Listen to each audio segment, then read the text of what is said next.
où est-ce que tu te diriges, ô Ibn al-Khattab? Et Omar al-Khattab, il dit, je vais tuer Muhammad, ce renégat qui a divisé Quraysh, tourné leurs esprits en dérision, qui a insulté leur divinité et qui a critiqué leur religion. Donc il annonce clairement qu'il va assassiner le prophète sallallahu alayhi wa sallam. Nu'aym ibn Abdillah, il entend cela et il se dit, il y a quelque chose de grave qui se passe, il faut absolument que je trouve une solution. Et donc il essaye une première tentative, il dit, par Allah, tu te laisses berner par toi-même, ô Omar.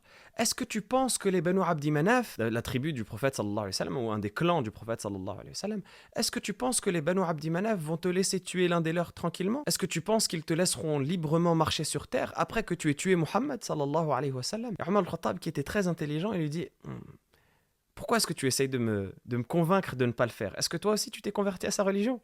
Nu'aym ibn Abdillah, qui sent que maintenant c'est lui la cible, il essaye de trouver une solution pour détourner l'attention de Omar vers quelque chose qui n'amènera pas à attaquer le prophète alayhi salatu wassalam. Et donc il lui dit, avant d'essayer d'assassiner Muhammad alayhi salatu wassalam, pourquoi est-ce que tu ne retournes pas dans ta propre maison pour aller essayer de remettre un peu de l'ordre si véritablement tu es contre cette religion? Parce qu'il y a des gens dans ta propre maison qui se sont convertis.